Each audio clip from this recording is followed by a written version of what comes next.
자, 여러분 안녕하십니까? 여러분 맨큐의 경제학 이번 시간에 서술형 추가 문제 챕터 16장 독점적 경쟁시장 한번 보도록 하겠습니다. 자, 여기서는 이제 독점적 경쟁시장 하고요, 뭐 과점시장 이런 거 들어가려고 합니다. 근데 주로 이제 독점적 경쟁시장에 초점을 맞춰서 볼게요. 자, 우선 1번 문제 보시면 과점과 독점적 경쟁을 정의하고 각각의 예를 들어라 이렇게 나와 있습니다. 여러분, 우리 불안정 경쟁 시장 하면은 완전 경쟁이 있고 불안정 경쟁의 저 끝에 독점 시장이 있습니다. 자, 여기 이제 과점 시장이 있단 말이죠. 자, 과점 시장은 우리가 기업의 수로 표현을 하면 기업의 수가 소수 이렇게 존재하는 그런 시장을 과점 시장 이렇게 보시면 돼요. 자, 근데 이 소수의 공급자들이 제공하는 상품이 유사하거나 또는 약간 동질적인 상품을 제공하게 됩니다. 오케이? 자, 그래서 대표적인 예가 뭐가 있습니까? 라고 하면 테니스공 시장이나 국제 원유 시장 이런 거요. 원유 시장, 국제 전체 시장에서 아니면 테니스공 요거 이제 공급하는 것도 이제 사실 어떻게 보면은 많은 기업들이 진입하진 않습니다. 보통 우리가 흔히 얘기하는 전자제품이라든가 컴퓨터 이런 것들도 과점 시장에 가깝다 이렇게 보시면 되겠죠. 자, 반면에 독점적 경쟁 시장은요, 이 두 개가 짬뽕된 거야. 독점 시장과 경쟁 시장 두 개가 혼합되어 있는 시장이라고 보시면 되겠고요. 기업의 수로 하면은 약간 다수의 기업이 존재한다 이렇게 보시면 되겠습니다. 근데 이게 여기서는 유사하거나 동질적인데 약간 이것도 비슷해요. 대체 가능성이 높은, 가능성이 약간 높은, 완전 대체까지는 아니고요. 대체 가능한, 그러니까 밀접한 대체제 관계에 있는 상품을 생산 공급하는 시장을 얘기하는 것이고, 주로 이제 출판 시장이라든가 그렇죠. 뭐 경제학, 원론, 책 이런 것도 이제 서점에 가보면 되게 많죠. 약간 뭐 대체 가능성이 있어요. 내용은 또 비슷하단 말이죠. 영화 시장 아니면 음반 시장, 뭐 아이돌 음악 같은 거 보면 비슷비슷합니다. 근데 약간 소비자의 취향, 선호에 따라서 좀 이렇게 초이스하는 게 다르겠죠. 뭐 그 정도 정리를 하시면 되겠습니다. 자, 우리 그 다음에 2번 문제, 독점적 경쟁 시장의 어떤 세 가지 특성을 나열해 보세요 이렇게 해놨습니다. 자, 독점적 경쟁 시장의 세 가지 특성, 뭐 꼭 세 가지 하긴 그렇지만 책에 나와 있는 거대로 한번 보도록 할게요. 앞에 말씀드린 것처럼 기업의 수는 다수의 공급자가 이렇게 존재한다 이렇게 보시면 되겠고, 이제 기업의 수로 얘기하는 겁니다. 두 번째는 자, 제공되는 제품이 약간 차별화되어 있습니다. 차별화된 제품, 요거를 공급하게 되네요.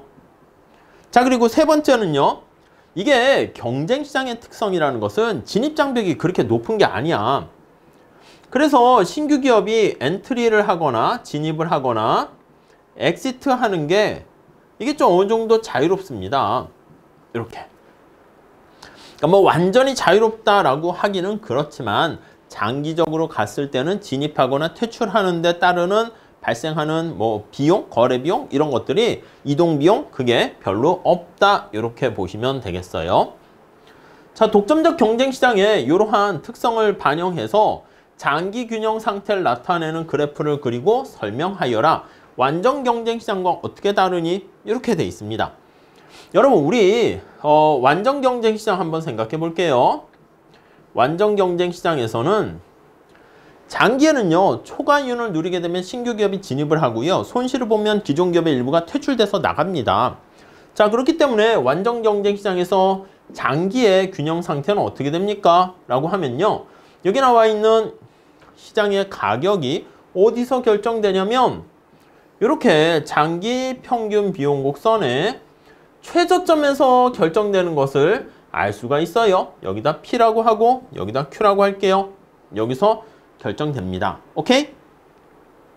자, 그러니까 한계 비용을 표현한다 그러면 이런 식으로 MC 곡선이 되는 것이고, 이게 시장에서의 가격, 이렇게 돼서 시장에서 결정된 가격이 장기 평균 비용 곡선의 최저점에서 생산한다라는 그런 측면에서 우리가 뭐라 그런다? 예, 맞아요. 효율적이다. 이렇게 얘기를 하게 됩니다.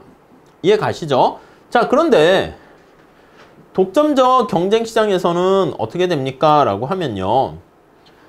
앞에 나와 있는 것처럼 다수 또 차별화된 제품을 통해 가지고 여기서 나오는 특성이 디맨드 곡선이 우하향한다 라는 것을 알 수가 있습니다.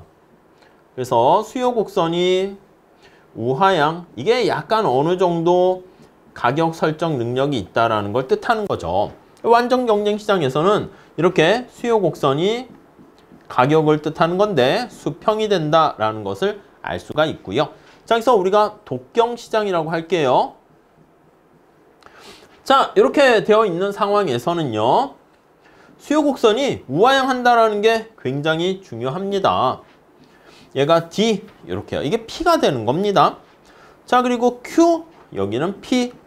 자, 그러면 첫 번째 MR 곡선은 2배 가파른 기울기를 가지게 될 것이고 MC 곡선은 우하향한다라고 하면 자, 우리 독점력을 어느 정도 가지고 있으니까 이윤극대 산출량을 구한다라고 하면은 여기 나와 있는 것처럼 MR 이꼴 MC에서 결정되고 요 교차되는 부분이에요. 요거를 찌우기 위해서 좀 두꺼운 검은 색깔로 하시죠. 여기서 만나서 이렇게 독점적 경쟁시장에서 생산량을 결정하고 여기 나와 있는 것처럼 가격은 이렇게 설정합니다.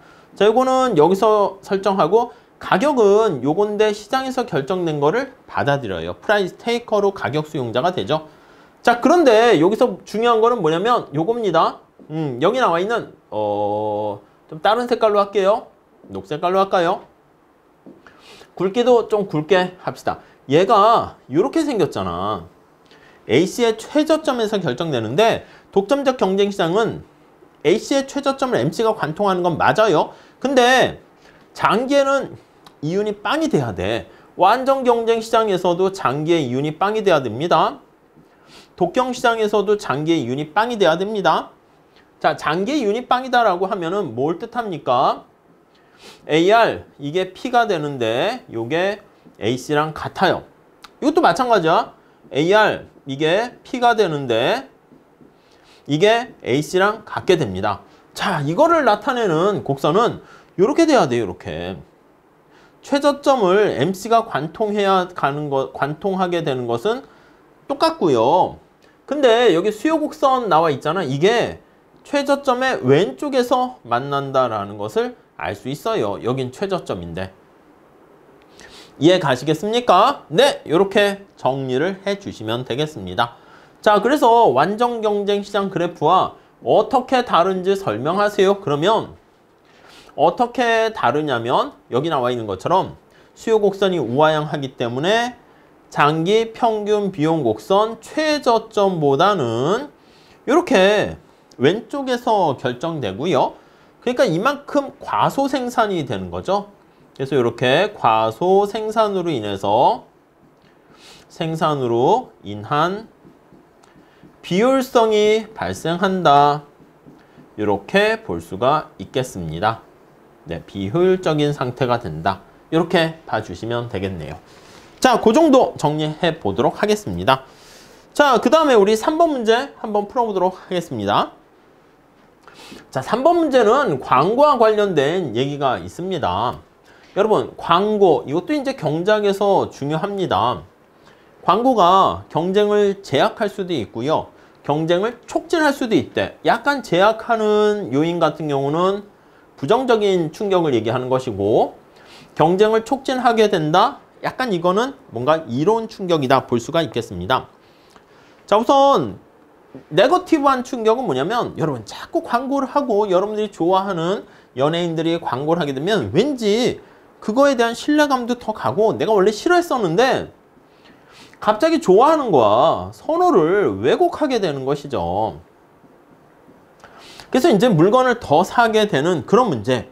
예, 어떻게 보면은 이게 경쟁을 제약해서 여러분 내가 그 연예인이 선전하는 광고에 내가 이렇게 더 애착을 쏟게 되면은 선호가 왜곡이 되면 그 제품에 대해서 비탄력적인 가격에 대해서 비탄력적이죠.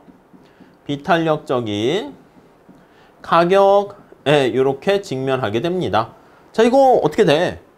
고객이 매니아층이 되는 건데 기업이 이런 광고를 통해서 고객을 호갱으로 만들 수가 있는 것이라고 보시면 되겠습니다. 이해 가시겠죠? 자, 그 다음에 우리 이렇게 되니까 어떻게 돼? 비탄력적인 가격이 되고 원래 한계 비용보다 더 높은 가격을 책정할 수 있게 된다. 그런 측면에서는 경쟁을 제약하는 거죠. 우리가 완전 경쟁 시장 생각하시면 가격이 한계 비용하고 같게 된다라는 걸 떠올리시면 되겠습니다. 자, 경쟁을 촉진하는 경우도 있습니까? 경쟁을 촉진한다. 이렇게. 그쵸? 광고의 기능 중에서 이렇게 선호를 왜곡하는 뭐 설득적 기능이 있다라고 얘기하기도 하고요. 아니, 내가 몰랐어. 정보를 제공하는 네, 그러한 기능도 가지고 있다. 이렇게 보시면 되겠습니다. 자, 유용한 정보를 제공해서 자, 소비자한테 원래 몰랐어. 이런 상품이 있었어? 그렇게 알려주면서 경쟁을 더 높일 수 있게 됩니다. 그래서 더 경쟁적으로 만들게 된다. 이렇게 보시면 되겠습니다. 오케이, 그 정도 보시면 되겠습니다. 자, 그러니까 광고로 인해 가지고 시장에 더 민감하게 반응할 수 있도록 해주고요. 새로운 정보 제공 기능으로 인해서 신제품이 출시됐잖아.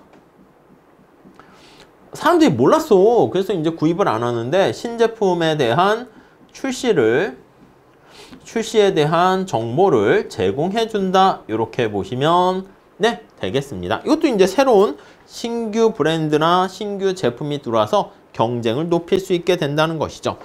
자, 그 정도 정리를 하시면 되겠습니다.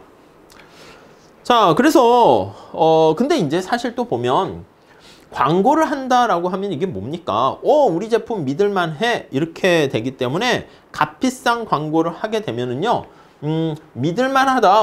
저 기업은 저렇게까지 돈을 투자할 정도로 자신 있군. 이렇게 되니까 소비자들에게 말 그대로 정보를 전달하는 기능이 될 수도 있다라고 보시면 되겠습니다. 자, 그 다음에 뭐 비슷한 얘기긴 한데, 자, 여기 나와 있는 브랜드 이름의 효과에 대한 긍정적인 견해와 부정적인 견해를 소개하여라. 이렇게 나와 있습니다. 앞에서 얘기한 것처럼 어떤 브랜드에 대한 제품의 품질에 대한 정보를 제공하기 때문에 그런 측면에서는 긍정적입니다. 우리 뭐 삼성 이렇게 하면 믿을 만한 제품 아니겠습니까? 그동안 쌓아 올린 여러 가지 레퓨테이션이 있으니까, 그래서 긍정적인 측면이다 라고 하면은 거기 나와 있는 제품의 브랜드를 보고 품질을 내가 보장받을 수 있어요. 품질을 보장해준다.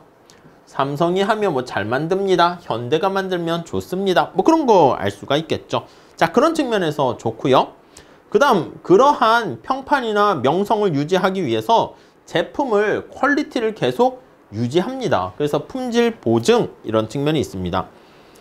자, 그런데 우리가 봤을 때 부정적인 견해는 뭡니까 하면 사실 품질의 퀄리티가 별게 없어. 근데 우리가 보면은 퀄리티는 비슷한데 뭐 우리 뭐라고 할까? 이 명품이라는 게 이름값 아니겠습니까? 뭐 삼성 마크가 있는다거나 아니면 뭐 자동차 중에서도 이런 마크인가? 아무튼 그렇습니다. 가방 중에서 뭐 이런 가방 뭐 이렇게 이런 것들이 있게 되면은 좋은 상품 아니야? 이렇게 생각하게 됩니다. 그래서 무상표 어떤 상품과 상표가 있는 그런 것들, 동질적인 상품이지만 브랜드 이름 때문에 더 높은 가격을 우리가 형성하게 되는, 가격을 제공하게 되는 네, 그러한 상황에 직면할 수도 있다라고 보시면 되겠습니다. 물론 나는 이 브랜드라는 게 이 상표 가치 때문에 나는 물건을 산다. 그러면은 나름 손해보는 건 아니지만